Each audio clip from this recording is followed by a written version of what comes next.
Bad Larry. What's up, everyone? Welcome to the Bad Larry Kingdom. I'm your host, Bad Larry. Today we are checking out The Amazing Spider-Man issue number 27, dated August 1965, written by Stan Lee, drawn by Steve Ditko. This issue is titled, Bring Back My Goblin to Me. What is that even supposed to mean? First of all, what's up with this supposition, okay? What's going on here?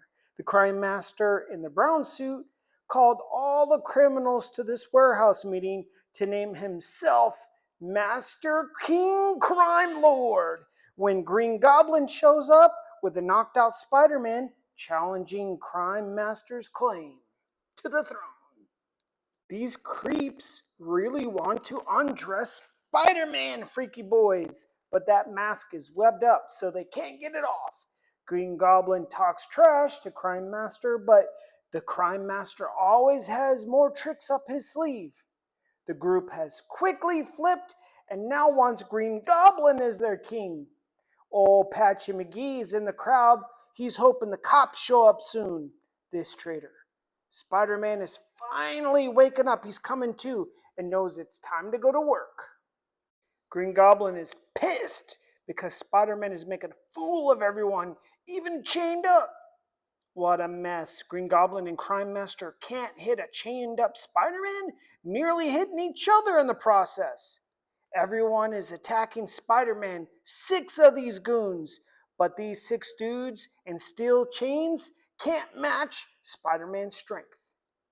These weak boys have been punching Spider-Man, doing 0 damage, not even tickling him. When the cops show up on the scene, smacking people around left, right, and center. The cops and Spider-Man make some real headway against these goons when Spider-Man flexes bigly, busting these steel chains. This is actually quite epic. It really shows Spider-Man's raw strength. It's amazing. What a mess. The cops are here. Green Goblin and Crime Master are shooting everybody. Spider-Man is bouncing around. What's going on? What I love is Peter Parker is always thinking ahead, mainly about getting that cash. Spider-Man's a real hero, but not for free, okay? And now it's time to blow off some steam and help out these cops who are now fighting for their lives. Spider-Man talking trash and taking it out at the same time.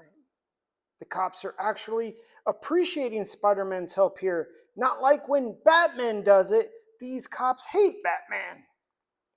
Don't forget, Spider-Man is wearing a knockoff wonky-ass rent-a-costume. His jerry-rigged web fix has worn off, and now Spider-Man is looking like a goof with wearing this janky, sloppy costume. Spider-Man can't take his eyes off Green Goblin and Crime Master. They are still after Spider-Man. The goons have given up, and now Green Goblin decides it's time to hit the old dusty trail. Peace out. Spider-Man gives up on chasing Green Goblin. He knows he can't catch him on that glider, so he sets his eyes up on catching the Crime Master. Crime Master also says peace out, hits his own dusty trail. All the cops are glazing up Spider-Man, saying he's strong as an army. True, true, true. And make sure you look way in the back. Who's that? Patchy McGee? We'll find out who that is really later on. Meanwhile, Spider-Man is gaining ground on the Crime Master. The environment is too crowded. Neither the Crime Master nor Spider-Man can make a clear shot. Crime Master is overly confident. Spider-Man is working on building up his sneak attack skills. Crime Master is quite a clever lad and sprays the trail with gas just in case Spider-Man is following, which he is. But Spider-Man is also clever and he learns from his mistakes, like in last issue, so he webs up a mask just in the nick of time. The Crime Master, though, has now evaded Spider-Man 2 times so far. It's pretty impressive. Spider-Man has made it back topside. The cops have wrapped up the scene at the warehouse, so where is Spider-Man supposed to go now? Spider-Man's instincts still point to Frederick Foswell being the criminal mastermind. So Spider-Man decides to go back to Foswell's place, which is smart. Well, Foswell has cleared everything out, but Spider-Man finds the hidden compartment in the closet.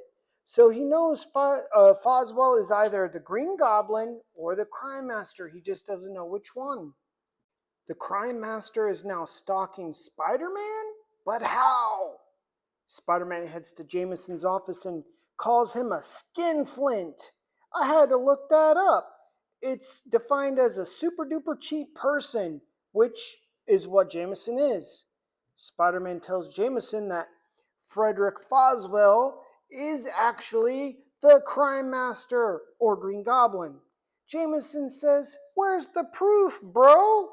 Foswell shows up because he's obviously the Crime Master and was close by and knew Spider-Man would rat on him, but denies all the accusations. "How dare you, Spider-Man, accuse me? I'm reformed." Foswell tells Spider-Man to piss off with all these questions. He doesn't have to answer to Spider-Man, which is true. And we see someone appearing to be the Crime Master watching from outside. We know for a fact that Foswell is the Crime Master, so someone must be impersonating him at the time. Some random ass lucky cop spots the fake Crime Master, fires upon him, and gives Foswell a real good alibi for not being the Crime Master, even though he is. Spider-Man smells something fishy's going on here. One of the cops say, quote, "He's sinking fast," end quote. Meaning these cops shot the impersonating Crime Master, and now old boy's dying fast. Couldn't show or see the cops killing someone back in 1965 in a comic book. That was too raw. Old boy dies before giving up the identity of the Green Goblin or any good information at all, which only benefits Foswell. Foswell is a criminal genius. He was a snitch to the cops who let the knockoff Crime Master take the fall for him. Foswell set up this schmuck named Nick Lucky Lewis to take the fall as the Crime Master and be able to get off scot-free. But now he's going to have to create a whole new secret criminal identity. Spider-Man was really fooled by Foswell, and now Jameson orders the cop to arrest Spider-Man. Rude. It is embarrassing for Spider-Man to have Jameson see this wonky costume fall apart right in front of his eyes. Spider-Man knows he's got to get that camera, get those pictures. They're too valuable just sitting there. I like the fact we are reminded how poor Peter Parker is. He says he can't lose his camera, can't afford a new one. The struggles are real. Yeah-oh, his camera is gone? Who could have taken it? The Spidey senses kick in. It's time to move. Spider-Man has a moment of doubt, thinking should he continue trying to be a hero after tripping and falling into the water? Embarrassing. It's a real thought. The wonky costume, tripping, losing his camera. He's always fussing with J. Jonah Jameson. What? All of this would make anyone want to quit being Spider-Man. Then you find out it was just a bunch of bratty kids who took Spider-Man's camera. When it's already bad enough, these kids tell Spider-Man he's trash. They're all Human Torch fans. That's tough. Now the knockoff costume is shrinking. Spider-Man is really on the losing end of the stick right now. Peter finally rips this trash costume off and puts it where it belongs, the trash. Peter develops his pictures and realizes, he could sell these pictures to any newspaper. Thank you. Sell to the competition. Give Jameson a kick in his old money nuts. Peter takes his pictures to the Daily Globe, finally makes a good business decision. Old boy here got a bit too questiony about how Peter's getting these pictures and a bit too aggressive. Peter knows Jameson doesn't care about any of those questions, so he has to dance with the devil he knows. Jameson is taking undue credit for Foswell's master plan, which again only helps Foswell out.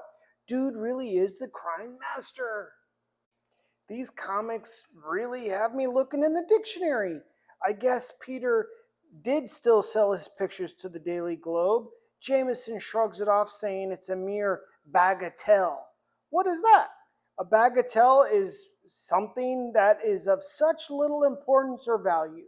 Stan Lee has got our vocabulary game improving. Peter takes his chance to snoop around the house looking for his regular suit while Aunt May is out of the house. After all the searching high and low all over the city, Peter must decide he's got to make a new suit from scratch. Well, he got to do what he got to do. Peter feeling a little bad because Aunt May is super duper old bones and lonely. He spends all his time either at school or at Jameson's trying to sell pictures or being Spider-Man. So Peter takes Aunt May out to the movies because he's such a nice guy. And what is Foswell up to, the old sneaky boy? Well, well, well. Old Patchy McGee was also Frederick Foswell the whole time. This dude is actually super duper clever. This storyline could be a good movie storyline. And we move over to Green Goblin. We're still being teased on his actual identity. We're just going to have to keep waiting. We'll find out eventually. And we get a nice ending of Peter fulfilling his duty as a good nephew to Aunt May. Bum, bum, bum. Coming up next issue is the first appearance of the Molten Man. So stay tuned, hit the like button, subscribe, and I'll see you real soon. Peace.